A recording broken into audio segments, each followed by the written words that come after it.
Hi, friends. Happy Monday. Emily here, and today I want to talk about moon cycles. Before we go into that, I want to say that I did write a blog post on this. So if you'd prefer to read the information versus having me talk through it, you can head over to that blog and I'll link that in the comments. So, why talk about moon cycles? Maybe you've heard me if you've been following me for a while, or you've been following other teachers who are attuned to astrology and the phases of the moon. Perhaps you've heard someone mention a new or a full moon. And so today I want to talk about why you might be curious in learning more about these cycles, what they each represent, and some helpful activities to do during that time. This is not something new. Yes, moon circles have definitely gained in popularity in the last few years as more people are getting more interested in spirituality or more outwardly interested in spirituality.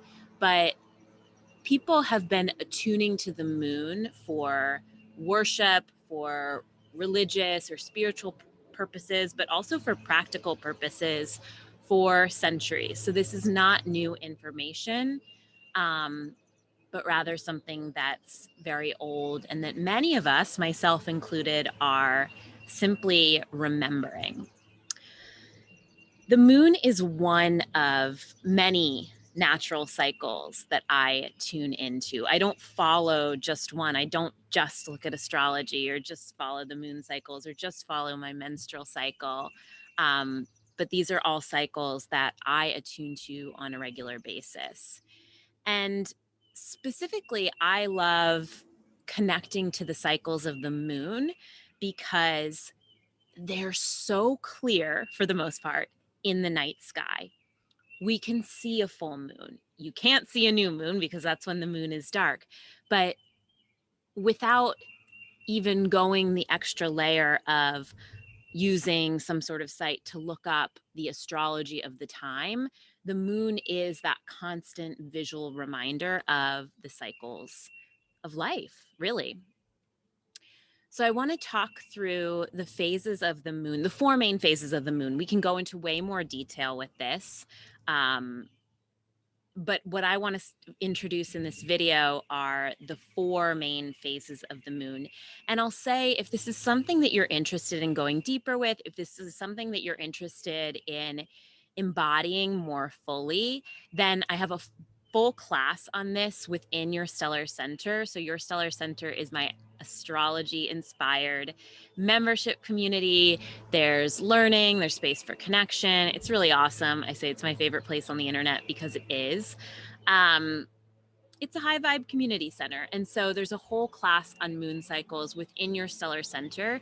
And if you're not feeling like you're ready to go all in with your Stellar Center, because there's a lot included in the membership, there's a light version, and that's something new that I'm offering where you get new and full moon rituals. Again, we'll speak to what the new and full moons are good for, and you'll also get access to that moon cycles masterclass. I'll drop both of the links below. Let's go into the phases of the moon. So we just had our first new moon of the astrological year. The astrological year starts in the spring with Aries season. And so new moons are when the moon is dark. So we don't really see the moon in the night sky.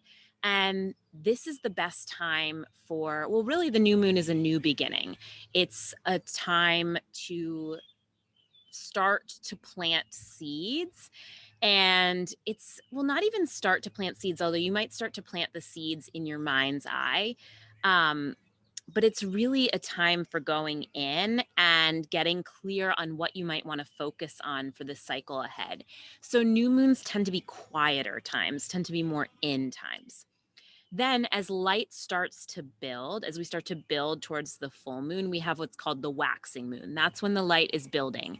And this is when, think about it. Okay, so we go from this period of it's dark, and then the light starts to build.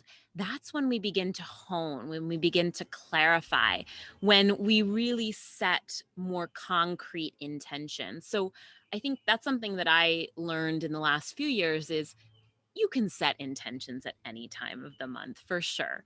But the new moon is a place for getting quiet and holding space for new insights and clarity to come in, but the clarity might not happen right on that new moon. It might happen in the week to come or the 10 days to come as the light from the moon is building, as the moon is waxing.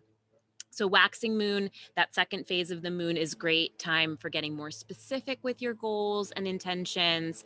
This is also when you might start to share some of your dreams with those closest to you. Maybe not with the whole world, like it's not a big reveal, but you start to get feedback and you start to share your ideas, your wishes, and your dreams with those closest to you. The next phase of the moon is the full moon.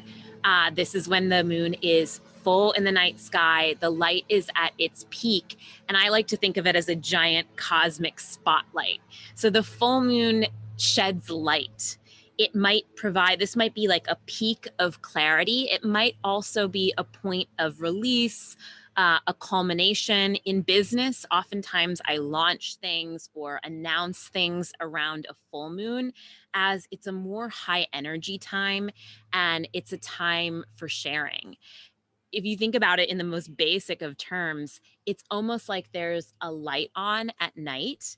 And back in the day when we didn't have lights, when we didn't have electricity, this would be a time for celebration, for being when you could be out at night a little bit more safely or like see your way. It would also be the time when perhaps like some activities that were happening under the cover of night are illuminated. So full moon is a point of release. So you think energy builds from new moon to full moon, and then from full moon to new moon, the energy begins to release. Also, I didn't notice this. I love this mug. It's Life is Good, and says do what you love with what you do, but it also looks like a moon, so it's perfect for this conversation. And then after that full moon, we begin the energy, I don't want to say drops, but we begin to start that cycle, that journey back to the new moon where we go more in. So that waning moon, that's that period from full moon to new moon, is when we start to let go, when we start to wrap up, when we start to reflect on what's happened in this past cycle, what the full moon illuminated, what we celebrated with the full moon. We begin to let go and surrender. So this is an ideal time for wrapping up projects, for letting go, for also identifying and letting go of what might not be serving you. So maybe you put something out there in the world and it wasn't received like you had expected, or you had a big conversation with a partner or a friend, and this next period is the time for reflection and saying like, well, what do I want to continue with? What do I want to carry forward with? How can I improve? And what do I want to let go of? So you can attune to the moon at any time of the month, like, and you can do anything at any time of the month. But the new and full moons, these points are points of particular intensity of energy. And so most folks, if they're starting to pay more attention to the moon, they do some sort of ritual around the new and the full moon. There's many things that you can do, but some ideas are having extra time for a deeper meditation and journaling. These are awesome times to like clear your space, whether that's physical space, energetic space by burning an incense or some sort of clearing wood. Can also be a good time to clear your inbox space or your file space on your computer. Great time to do salt baths. I mean, I'm a fan of a salt bath at any time of the month, but especially in the new or full moon, especially also for these things like maybe you don't have time for a 20-minute or 30-minute meditation every single day. Totally hear that. Or maybe you don't have time or space for a salt bath every week, but you do make a point on the full moon, that point of release, or on the new moon to do a salt bath. The new and full moons are also great times to charge your crystals. You can just put them out on your windowsill. I do that, and your crystals get, if you work with crystals, they get charged or cleansed by the energy of the moon. But truly anything that allows you to connect more deeply with yourself is a powerful practice to do on the moons. So if you're interested in going deeper, if you're like, I want to embody the moons, I want to start to work with the moons more, look at a calendar, set some time aside during the new and the full moons. If you want to, I have a calendar on my website. I'll link it on the Your Stellar Center page where I note the new and the full moons. But if you want support in this process, definitely check out Your Stellar Center or check out the Moon Rituals membership. I do send out audio rituals with both the new and the full moons so that you can start to attune to these lunations without having to do the research or the hard work yourself, because sometimes that's what prevents us from starting a new ritual or starting a new routine is like, okay, well, where do I even start? And I give you exactly that.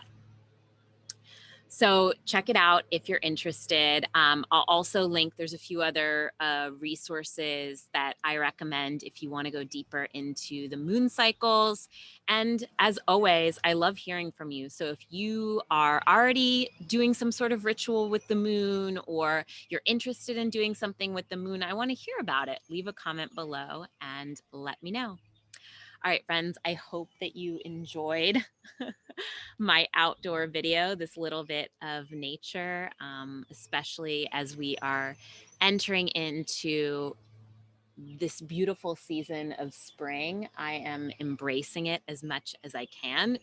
Seasonal cycles are another thing that I tune into, and maybe I'll do a video on that another time. See you all very soon. And yeah, maybe in your stellar center. Bye.